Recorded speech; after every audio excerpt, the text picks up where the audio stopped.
La noche se acabó, pero tengo otra vez contigo. Le doy gracias a Dios, siempre pasándolo contigo en la playa, devorarte como el sol de la mañana, viajando todo el día sin drama, solo tú y yo.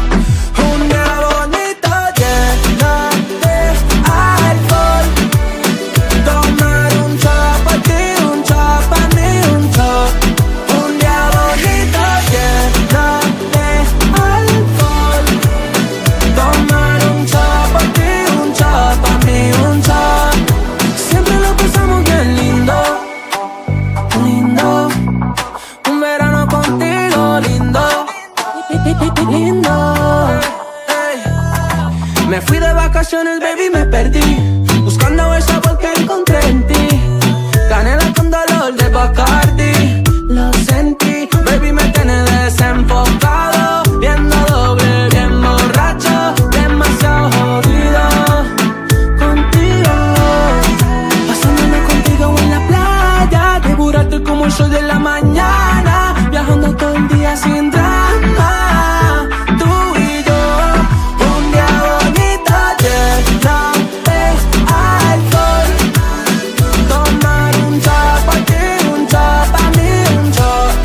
Un día bonito lleno de alcohol, tomar un shot pa' ti, un shot pa' mí, un shot. Un día bonito, bonito, un día bonito, bonito. Pasándolo contigo en la playa, devorarte como el sol de la mañana, viajando todo el día sin drama, solo tú y yo. Un día bonito lleno de alcohol, tomar un shot pa' ti, un shot pa' mí, un shot. Un día bonito lleno de alcohol, tomar un shot pa' ti, un shot pa' mí, un shot.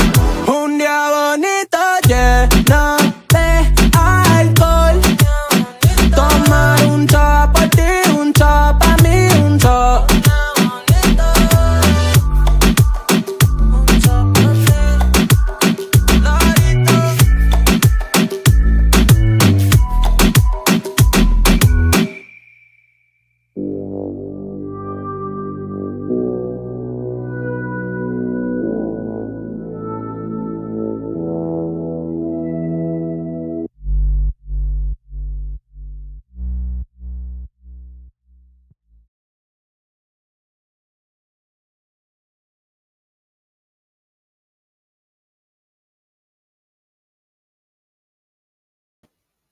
Hello, everyone. Long time no see. Happy Monday in the UK and Sunday still in the States. So much to catch up on. Dutch Minot, you said that song is one heck of a workout. I feel like I need to get a new one now. Tanya, you love the song too. I'm glad that you love the song. It costs me £15 a month to have that song, so I'm really glad that you love the song. Epidemic sound ain't cheap, y'all. A vote for what type of song I should have next. Should I go back? Should I do a throwback song? There was one that Sussex Squad podcast used to play a lot that I love, and I actually know the song. So should we do a little bit of a throwback, and I can play like an old Sussex Squad podcast song? Shout out to Tina, by the way, from Sussex Squad podcast, who bought a squaddy some as ever stuff. I'm going to show you in a bit. So generous. All right, let's get to it because I've been away for a while and there's a lot to get through. Like, you would love some throwback songs. Okay. I would love some throwback songs too. Some nostalgia. I'm gonna try and get Tina to come on. I know you all miss her. I miss her. Michelle, I don't talk to, but Tina, I still talk to.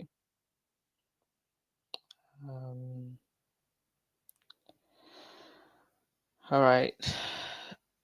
Yes, Trapped and Envious Royals. I'm still trying to play to the world like this gilded cage is something to envy. But they have nothing else. Bless them. Bless them, they have nothing else. So first thing, Harry is making appearances all over the place. He was at the Nexus Summit, Brave Voices, Bold Ideas in New York. And this was on behalf of Archwell. He spoke to a room of 350 next generation philanthropists, social entrepreneurs, artists, and impact leaders from more than 70 countries. And he discussed the importance of service and everyone's role in shaping a stronger communities to solve the issues of disconnection and social isolation and the impact it has on people globally. And it is rather weird. We've never been more digitally connected than ever, but more socially disconnected. It's like you got 100 friends online, but I think people are lacking depth of friendships in real life. And many things are contributing to that, but I do think social is one of them. And there's good stuff also, but we have to look at, how we can fix the bad. So the Duke also challenged the audience to consider their own legacies and align their investments accordingly, using their platforms to serve something greater than themselves through collaboration and partnership, while reminding them that whatever you put out there, you get back. And isn't that how Harry and Meghan live their lives? Using their platforms and investments to serve something greater than themselves. As the world gets harder, as people's lives become harder, compassion can shrink. The thing that gives me the most hope is the grassroots approach. Many of you here today are connected and involved with so many community solutions because it's what energizes all of you. And that service is part of what energizes me as well, the Duke shared. I don't think we have video of this, but the pictures were rather lovely. If you go to the Archwell website, you will see pictures there as well. Elfaz, I hope he gets paid very well for his gigs. Well, I mean, Harry has so many forms of income now, so does Meghan. Yeah, he could well get paid for stuff like this, but even if he doesn't, it's for a great cause. And, spreading Archwell's name. And, Harry's just dipping his toes into more things and more places. Yeah, please get Tina on. I will try. I will try.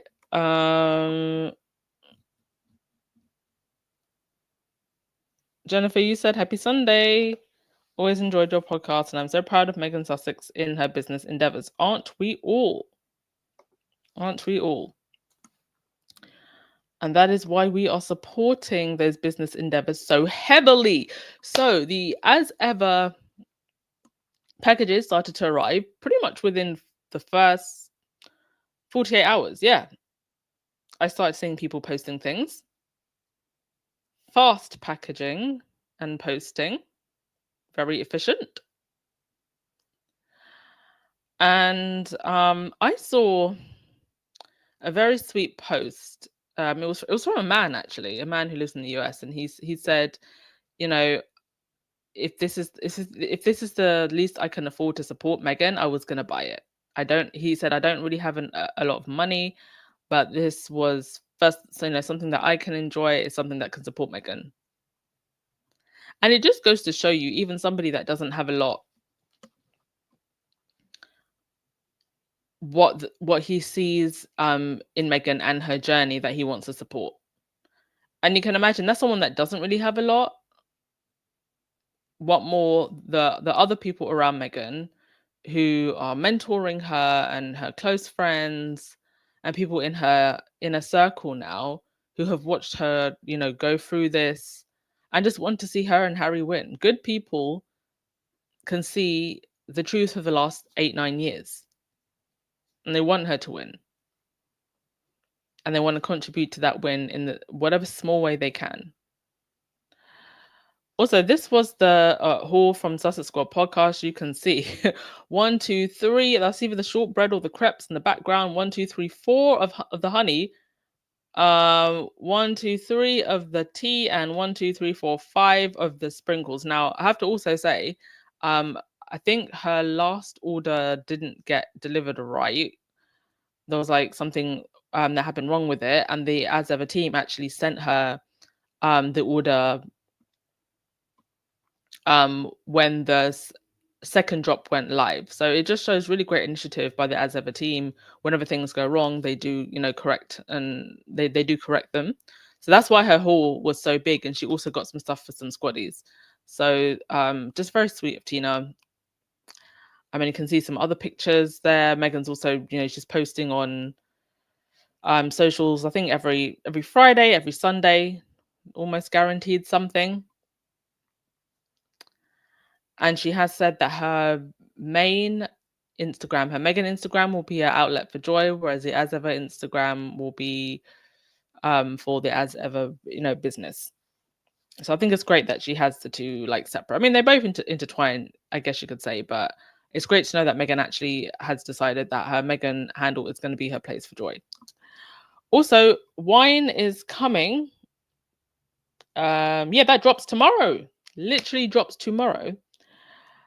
Obviously tomorrow is also Diana's birthday, but this is also being dropped in the run-up to the 4th of July.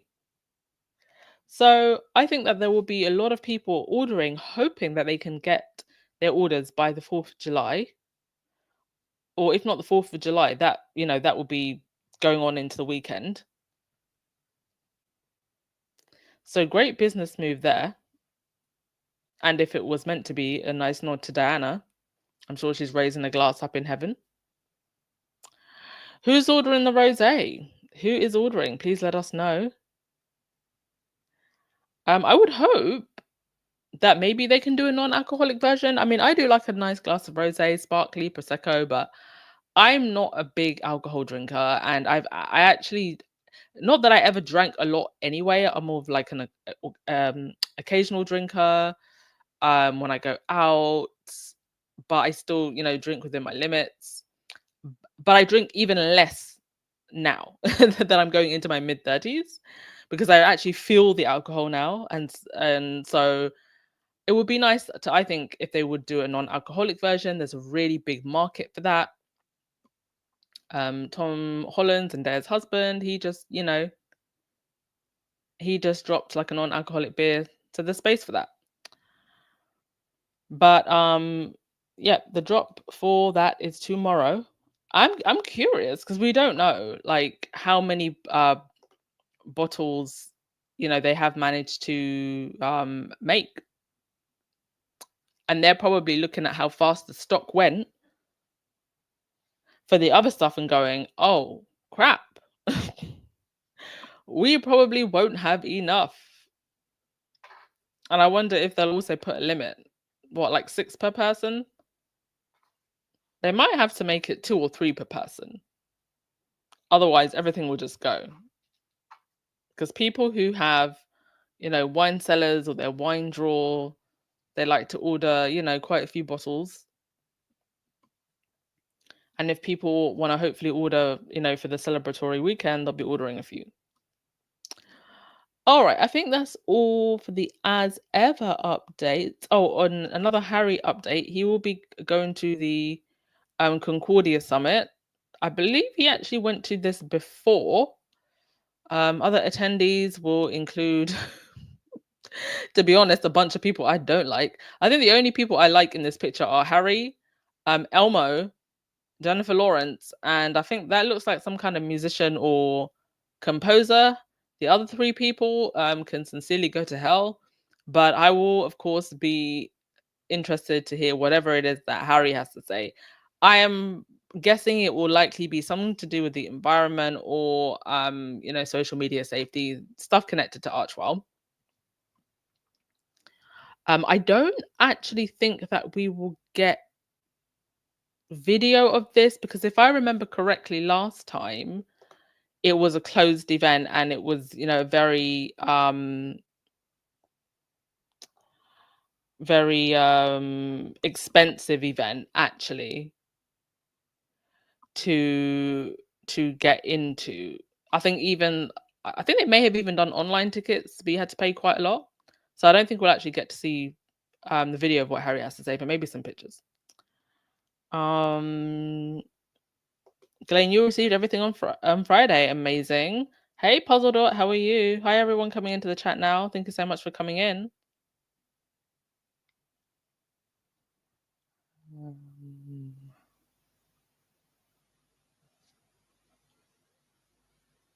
Okay. Legs, you're ordering the rosé.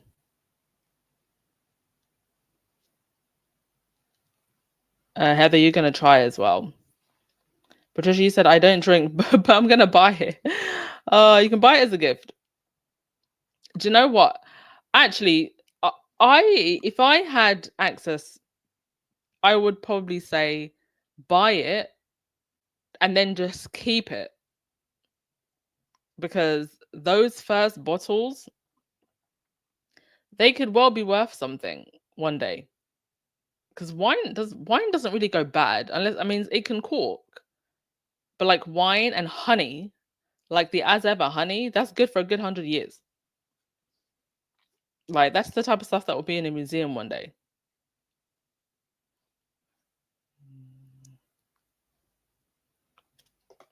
Yeah, a lot of young folks are opting out of alcohol entirely.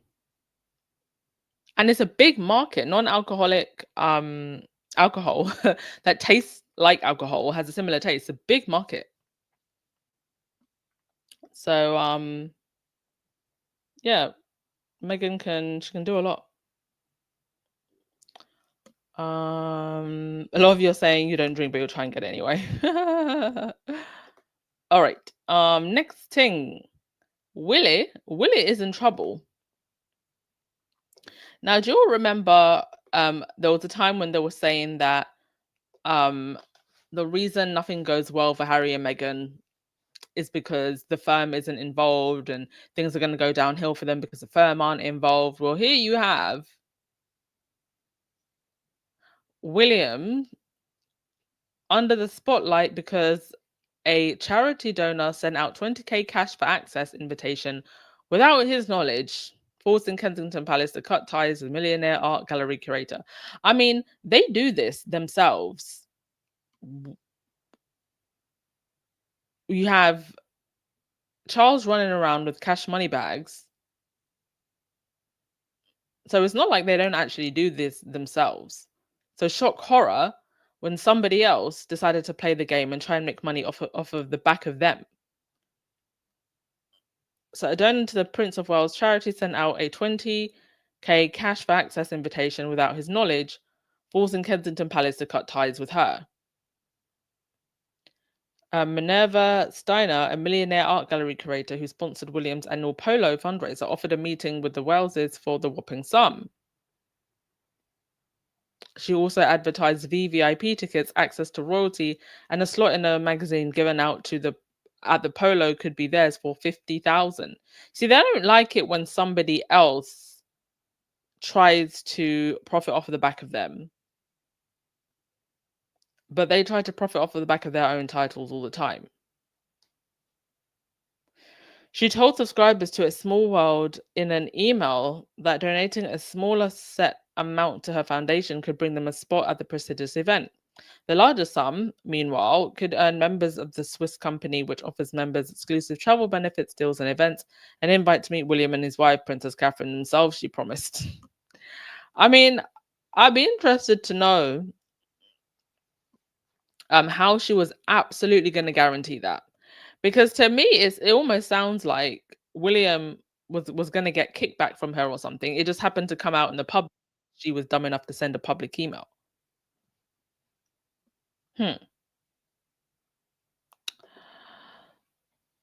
All right. The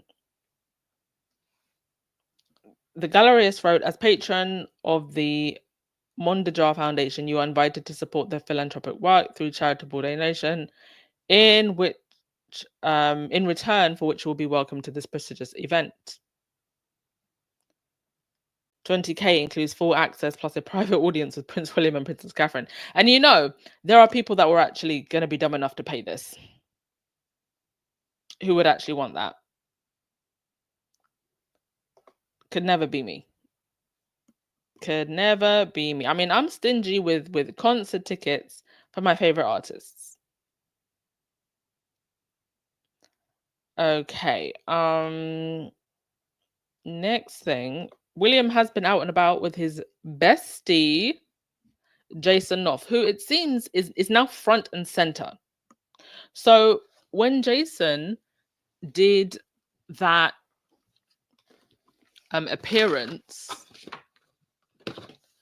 for 60 Minutes Australia, it would appear that that was almost like a soft launch. Jason fully coming front and center after disappearing for a while after Meghan's court case that he tried to sabotage. Now he is front and center.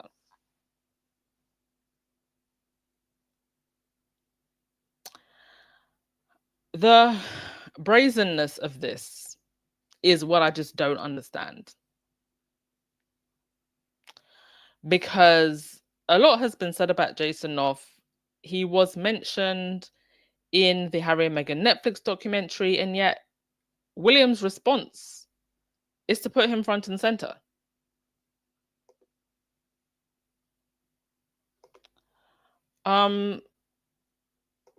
I don't think this. I believe that this will come back to haunt William. By the way, folks, you can hear me okay, right? Let me just. I'm wondering if y'all can hear me, because the chat on my screen has stopped for some reason. Just let me know that y'all can hear me okay.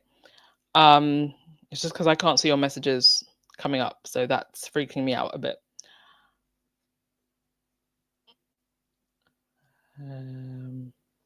Cynthia, you said I received my as ever apricot spread and tried it on waffles. So good. I can't wait to get it. I can't wait to get it. Oh my gosh.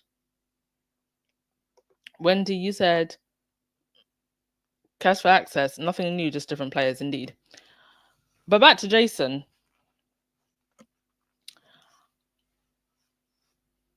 I guess Jason's gonna be the new right-hand man. He proved his loyalty. And so he gets to be front and center now, more so than Kate. And William looks so happy, so happy in the presence of Jason. More happy than whenever he is with Kate, which I think is just so telling. William seems happier with everybody else, even with Sophie, than with his own wife, who we haven't seen since Ascot. She's still in hiding somewhere. We're going to get on to Kate in a minute. But she will absolutely, I promise you, have time for Wimbledon. 100% she will have time for Wimbledon. Kate always has time for Wimbledon. Without fail. Antoinette, you said, I wish all Willie Leaks didn't know what was going on. Well, it sounds like he could have been getting kickbacks to me. I don't know. Maybe he genuinely did not know what was going on, but if he... I think it shows just who is around the royals. The fact that people have such disregard for them. Oh, I'm just going to use it as an easy lick. I'm just going to use it as an easy way to make my own money. The respect is gone, you know? And you almost can't even blame that person, because it's not like they're commanding respect the way they behave. All right. Next thing. Can you all? I don't know if can you all hear me okay for sure? Because like nobody commented, but it's like it's just the comments are coming up a little bit weird. That's why I'm like, is there something wrong? Okay. Jason Knauf will get his comeuppance though, and I feel like there's more to the Jason Knauf story. Is all I'm gonna say for now. This was quite interesting. Rihanna Mills, who is a royal correspondent, saying the loud parts out louder. Tatler's still trying to toe the line, I guess, because they're saying that William and Kate are the most influential in the land. Meanwhile, Rihanna Mills, a whole royal correspondent, is saying Prince William has had a lot to say this week, but is anyone listening? Indeed, is anyone listening? Conflict, not the climate crisis, has been a primary focus of world leaders, a problem, you could say, for William and all those trying to whip up momentum ahead of COP30 in Brazil. Well, thank you for confirming that you can all hear me. Thank you. Well, didn't William say that he was going to help solve both the climate crisis and the conflict in the Middle East, and that he was now a global statesman? And weren't they pushing him as a global statesman that everybody listens to? Wasn't that all the case? That William was going to show up and give a smile and wave here and there, and everything was going to be good? I'm sorry we can only come and give words and comfort, but we are thinking about you the whole time and we really care about what's going on. So sometimes it's lots more than financial. Well, if we can give you the odd smile here and there, that's important. So, you know. Haven't played that in a while. Had to. But Rhiannon has a point. Are people listening? I mean, the talk of the town this week, other than the tragic conflict going on, was Jeff Bezos' wedding and chants at Glastonbury, and people still sharing and talking about that baby mama dance. So is anybody listening to William? Barely made the top 10 of the news, whatever he's been doing. Oh, FYI, while we're here talking about royals that absolutely nobody is paying attention to, Edward was in Canada. Did anybody know Edward was in Canada? There he was with his chocolate medals.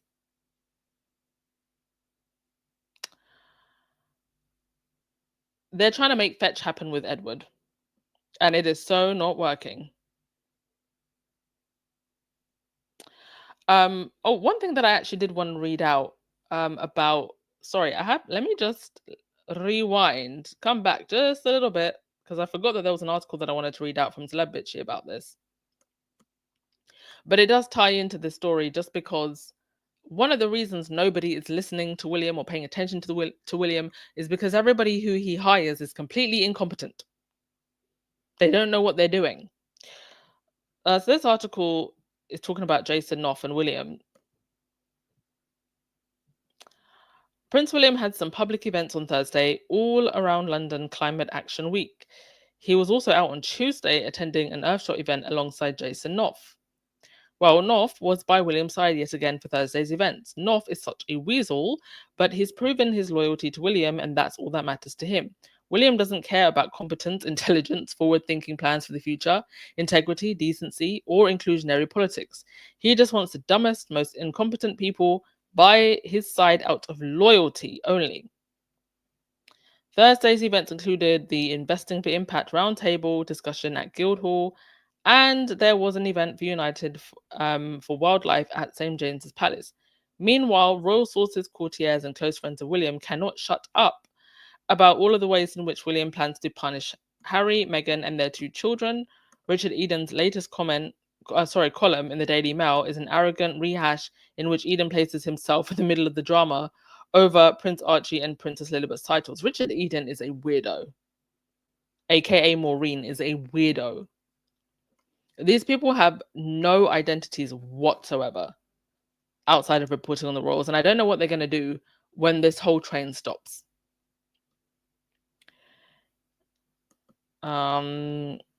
William is going to slim down the monarchy to the point where it's just him and Jason, I swear to God. That would not surprise me. That would not surprise me at all. That looks like where it's going, because look, front and center. More cozy with Jason than he is with Kate. Anyway, let them. I still say that everybody is conflating someone with an HRH and a working royal. A HRH does not mean you're a working royal. All of this dumb drama because Harry and Meghan actually understand the letters pattern and want their children's legal documents to include their full legal names. Indeed. You know, I keep saying it. William is going to do his worst, and it's only going to embarrass him. It's all going to fly back in his face. I haven't read my Bible in a while, but I know there's a Bible story about this in there somewhere. Seems like William hasn't read his Bible in a while either, because there's a lot of lessons he could learn, and there's a lot of mistakes he's making. Good Lord. Rita, you said, and here in Canada, we really don't care about them. He went to the villages and visited some indigenous people. Oh, gosh.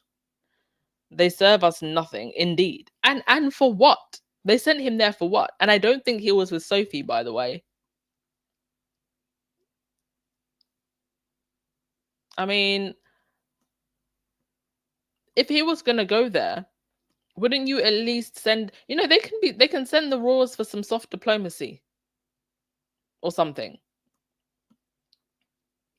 Lower the tariffs on bubblegum. You know, get us some easy wins or something.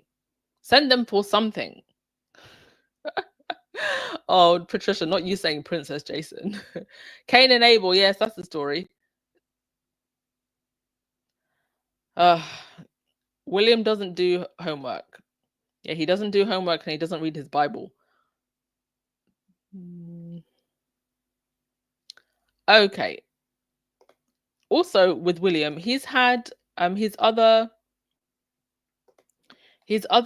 favorite royal rota rat. Writing about his kingship, his reign, for his birthday profile, and his coronation and kingship plans. William will not stop leaking about his coronation and kingship plans. While his whole father is still very much alive, of course, it was inevitable that Roy and Nika, at the Times of London, would be tasked with writing an eye-rolly profile for Prince William for his 43rd birthday. This is an annual thing. Nika getting a briefing from William's people about his promises to be keen and an update on his vision for his future role. We've been being told for the last decade about William's future vision for his future role. But now it's really, really amped up. Now he's one step closer to the crown. Shouldn't his vision be coming a little bit more full circle at this point? He's the whole last Prince of Wales, and he's still committed to not doing much until he's king. And man, William is spending a lot of time lately thinking about what his kingship is going to look like. Dude is already planning for his coronation, and now he's going to change what's expected of him as the apolitical head of state. Nika's piece this year was predictably overwrought and overwritten, but here are some highlights. Thinking about his kingship, the sovereign grant, the future king is mindful of how much the monarchy costs. Really? Well, why is it costing us more? Does this mean that we're going to have a smaller coronation or no coronation at all? Because that would be the sensible thing to do. I don't think that that'll be what William does. I think he wants a full king's coronation.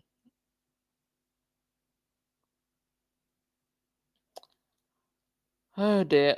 He also says William has previously said that his grandmother's approach to being head of state was to take more of a passive role, but subsequently indicated that approach would change during his reign, when there will be more private, robust, challenging of advice. What does that even mean? So is he getting more involved in politics, or what does that even mean? Because the passive role as the Queen had was that she wouldn't be too involved in politics. So more private, robust, challenging of advice. And why private? Don't the British public have the right to know what's going on? Okay, so William's plans for his party. While Charles trimmed an hour off Elizabeth's 3-hour coronation service for his own in May 2023, William will go further Oh boy. The week after the coronation, he let it be known that his would look and feel quite different. He is really thinking, how do we make this coronation feel most relevant in the future? He is mindful of the fact that whenever his time comes, how can the coronation be modern but also unifying to the nation and the Commonwealth? There is no way of making it that way. No way. It'll be out of touch, whatever they do. The most modern thing that they can do is just go down to to a local town hall. Maybe we won't go with that. We won't go that undazzled. Maybe just close St. Paul, just so we have a nice venue. We can do something a little bit glamorous, and just have him sign a certificate. He can show up in a suit. Whoever his princess is at the time, because we're not even sure it'll be Kate. They can show up. They can show up in a nice looking dress or suit or whatever, and then we don't have to have too much of the razzle dazzle. Don't even have carriages. You can have the Bentleys. We can bring the royal Bentleys, but no golden carriages, please. Just have everything toned down. Oh dear.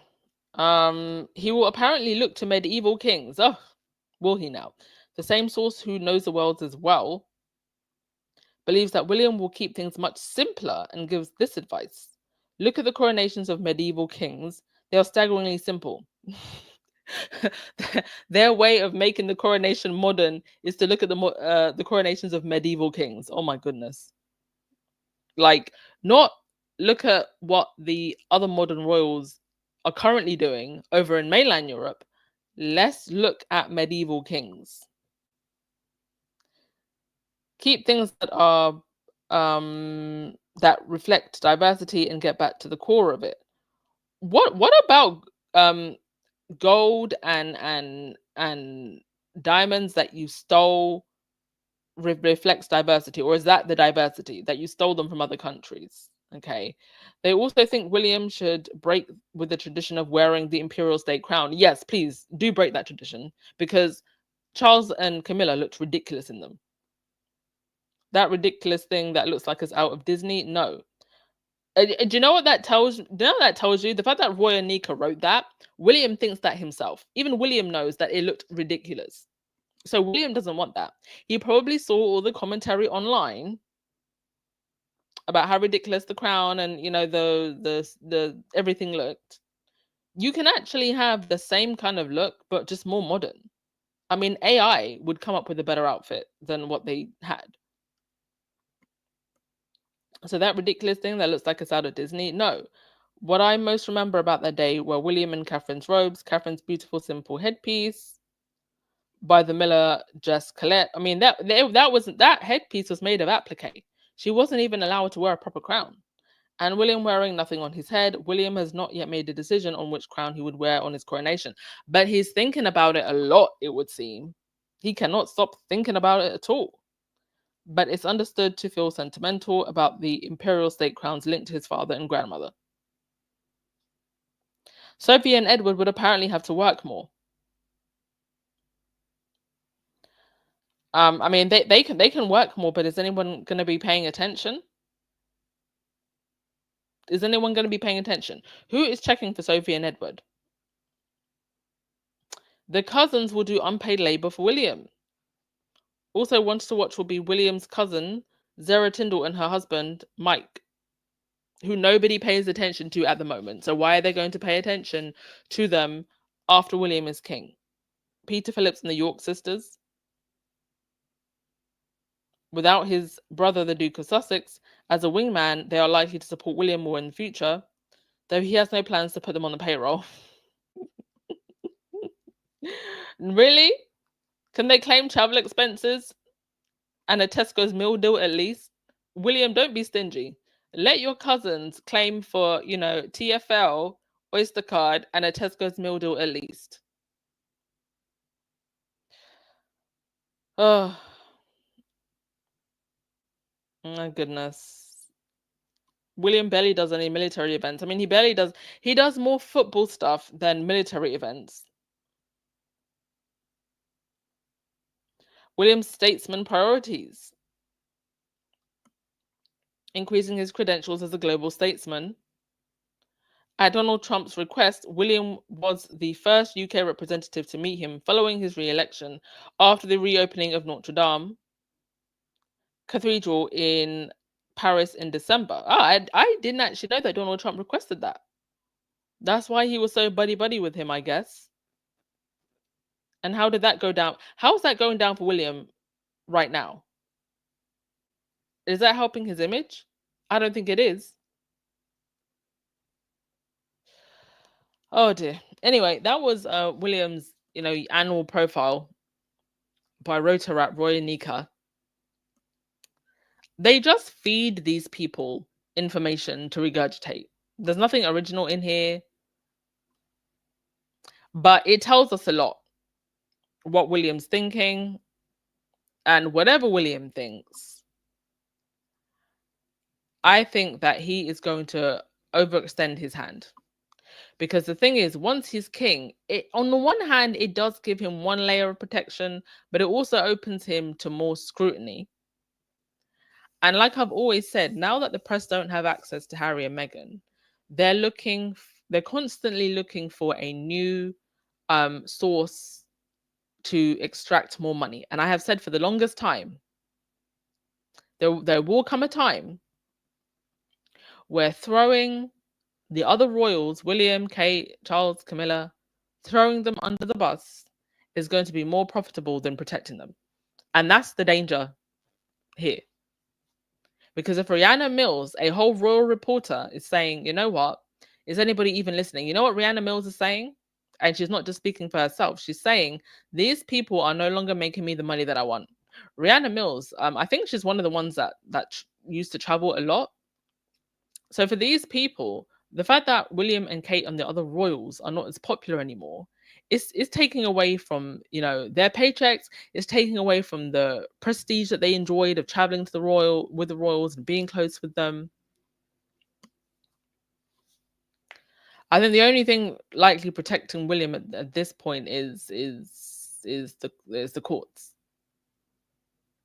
and the threat of possibly suing any of these journalists that was to speak about anything that they don't want spoken about.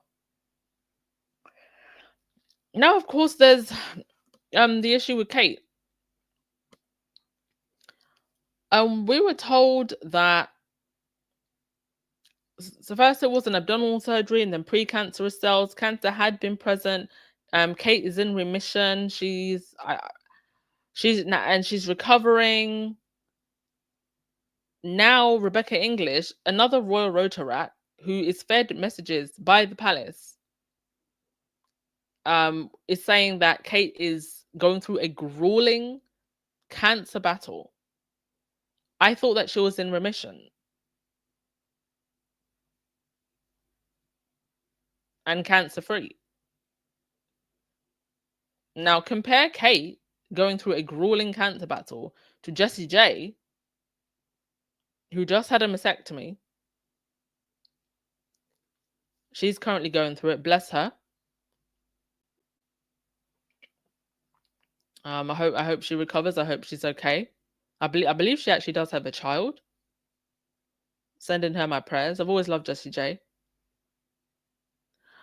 But the glaring difference between the two, and the way in which the Rota put Kate on this pedestal, who could forget that article calling other people mere mortals? Mere mortals. Because God forbid you go through cancer and you actually look like you've gone through it. You look like what you've been through. And here's Kate looking just shinier than ever. But according to Rebecca English, going through a cancer battle that I believe we had kind of been told was over. I will have a look. If Kate shows up smiling and gleaming with glowing skin at Wimbledon, I will have a lot to say. I think Wimbledon is actually, when's the final? In like 2 weeks or something? In the heat as well. So her grueling cancer battle, but she'll be likely in the heat at Wimbledon, getting a round of applause from the Wimbledon audience just for existing. Well, there's thousands of people across the UK who are on waiting lists, who still have to work, who still have to get on with life and not put on a pedestal when Kate probably has access to all the best doctors. Oi. Cat Harlem, thank you so much for the super chat. You said my niece, sister, and I made Chef Roy Choi's tempura fried chicken, M's lemon honey cake, and drank lemon ginger tea. All delicious. The bonding while cooking was fun. I want 2 bottles of as ever wine, and I hope you get them. Thank you so much for sharing that with us. And you know, this is the joy that Meghan was talking about. You know, the joy of hosting, the joy of connecting. And it's literally just as simple as sharing meals and food with each other. That is wonderful. I'm glad you had a great time, Cat Hartman. Thank you again for the super chat. I appreciate you.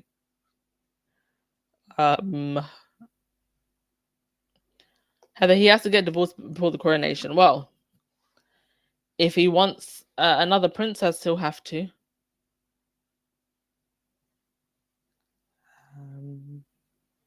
What? Barbara, that 9 iron upside William's head has given him some serious mental health issues. Listen, I think that William is struggling with issues that he never healed from when he was young. And he's had time to become a better person. Harry did, but he didn't. Wendy, wasn't Charles in Canada, Edward copying Harry with Indigenous people? Yes, Charles was just there. And they told him that they have actually had no time to listen to his speech. So why are they told him what literally while he was there, straight after he gave his speech. We haven't got time for this. There were some people, MPs, who were even saying, I didn't listen to his speech. And we want to get, rid of him as our head of state. And then they send Edward again. Weirdo behavior. It's like the ex you told we're done and they're still coming back. Oh, I just want to be friends. Friends for what? I told you I don't want you. That's how the royals behave.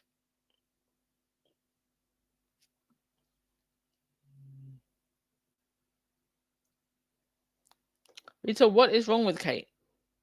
According to Rebecca English, she's still in the midst of a grueling cancer battle. I don't personally know what's wrong with her, but somehow Rebecca English does. In fact, somehow Rebecca English was also at Ascot giving more details about exactly what is going on with Kate. But the thing is, they can't seem to get their story right.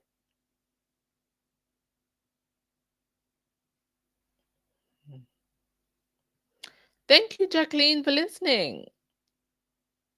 We try to be fair and balanced here. But certain things, you can just see them with your own eyes. It doesn't always have to outrightly be said, because we try to keep it classy.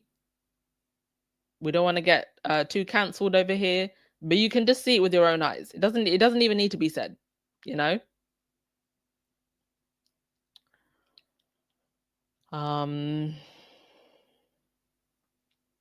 Yeah, Mina, she announced it on her, I think it was on her Instagram some time ago.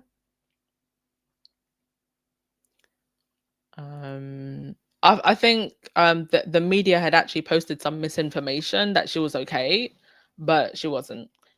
Please do make sure that you're regularly checking yourself, ladies, and keeping up to date with your, with your health scans.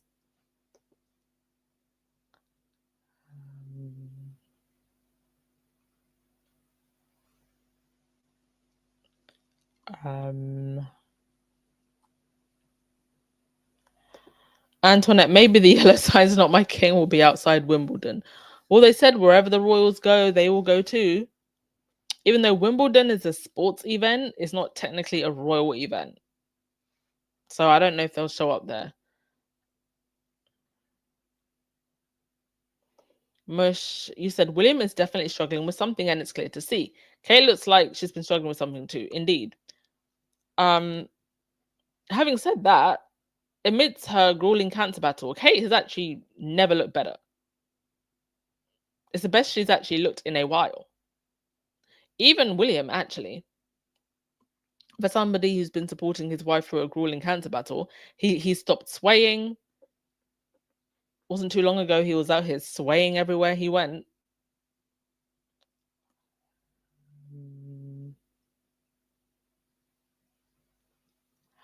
Okay, next thing. Senator Bartley.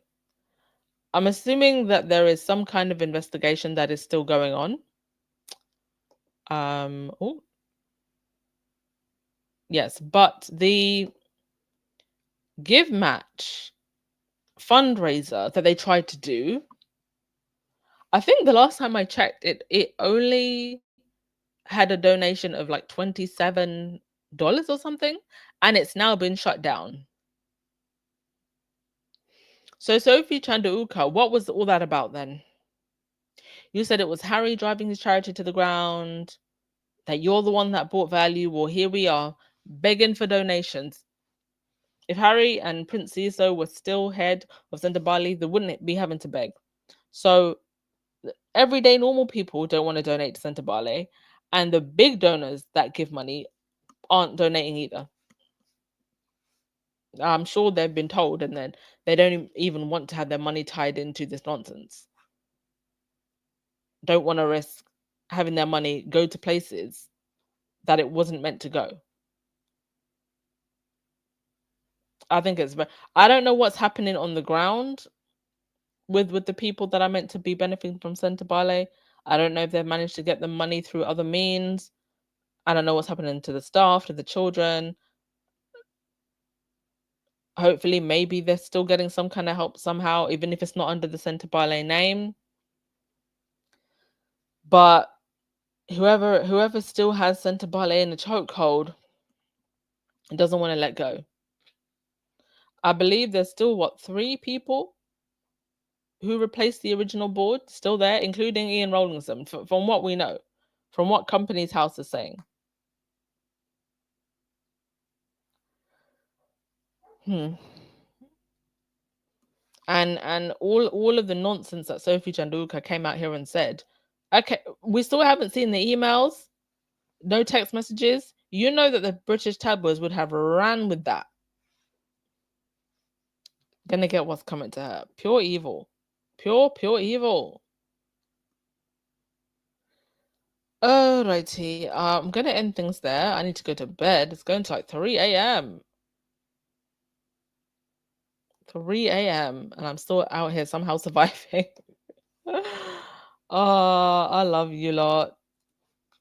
Appreciate you all so much. All right. I do not think that I'm gonna play the outro because I really just need to go to bed.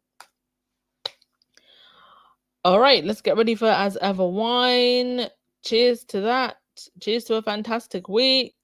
Ciao.